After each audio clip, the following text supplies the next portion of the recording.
We are going to present emotions as a way of knowing. I'm Andrea Martinez. And I'm Sofia Stone. So, instinctive or intuitive feeling as distinguished from reasoning or knowledge.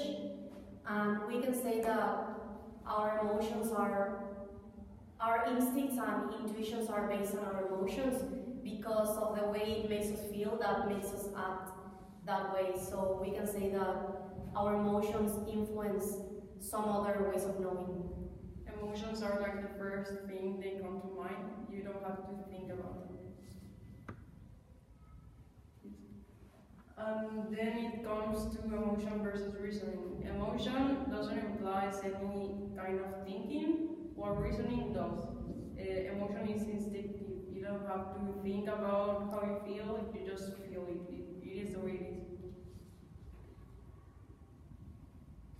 So there are 6 primary emotions, and those emotions lead to more specific emotions. There are fear, surprise, sadness, disgust, anger, and joy. So there are some advantages and disadvantages for emotions, and one of the advantages is that understanding emotions makes it easier to know how to communicate with people. So this means that by understanding why do we act like we do, like our emotions, it makes it easier for us to communicate with people, like to understand their reasons, like to be empathy with them. And emotional knowing precedes cognition, so we feel things before we are consciously aware of the reason behind.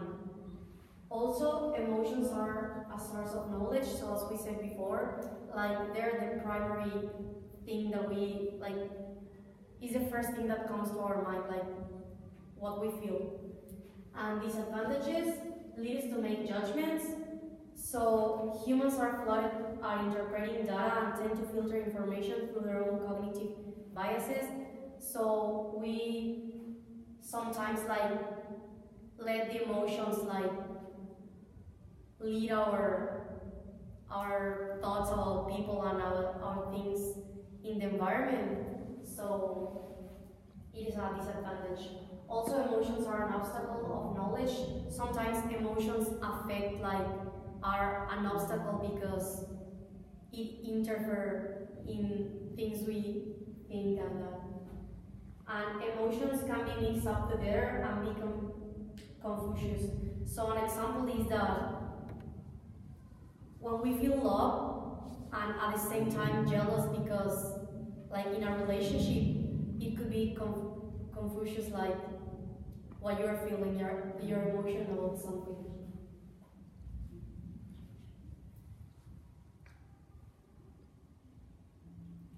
So emotions affect all ways of knowing, such as sense perception, imagination, memories, faith, shaping of our knowledge, language, intuition, and reasoning.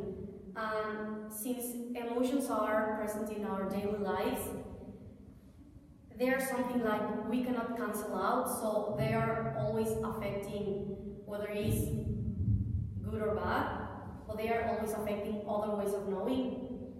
And they are very strong, and most of the times emotions pass over the other ways of knowing. And an example is memories can be affected by the past emotions they make us feel.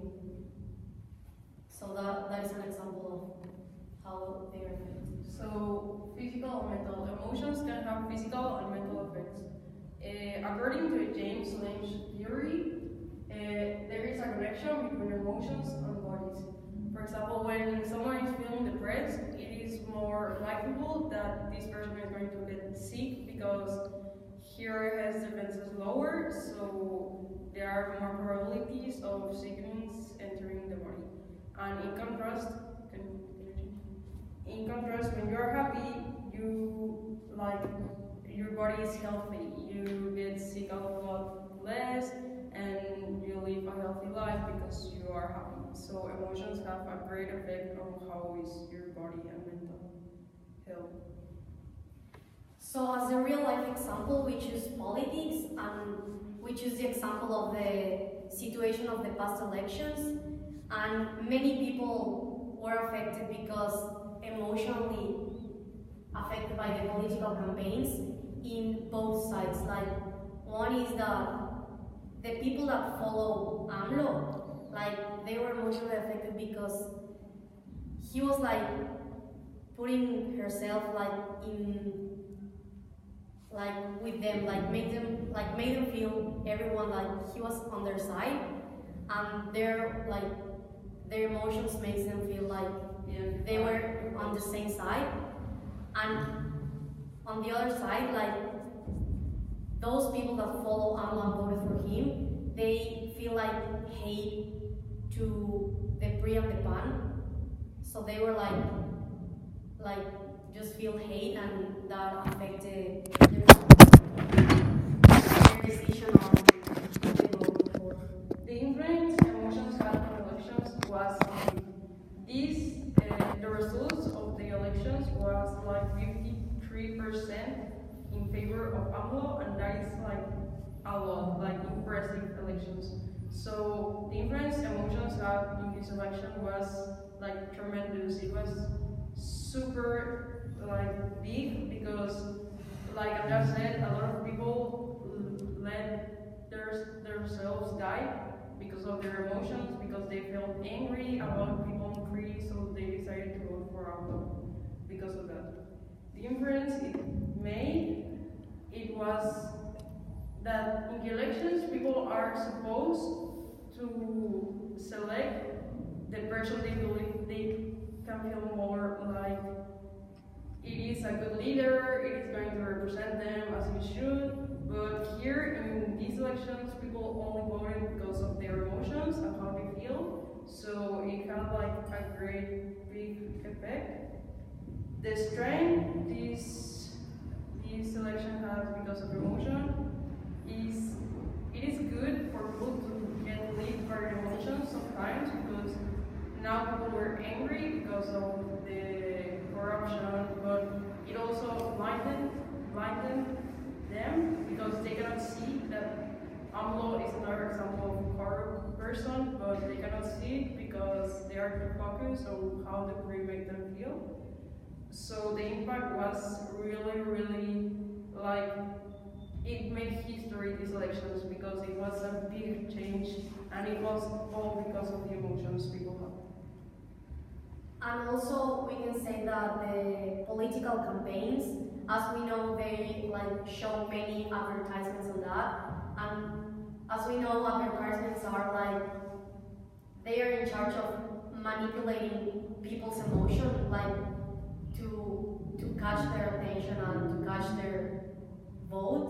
So that's another example of how emotions are reflected on the past elections.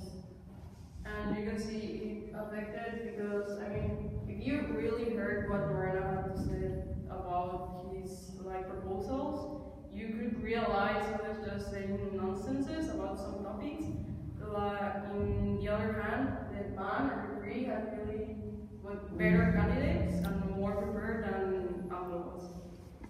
And what Sofia said, people that follow AMLO, they don't really have valid arguments to say I vote for him because of this. They just let their emotions to infer on their vote. Their first argument is always because PRI are like rats, they rob all their money, and this is the first argument. So that's pretty much all. Okay.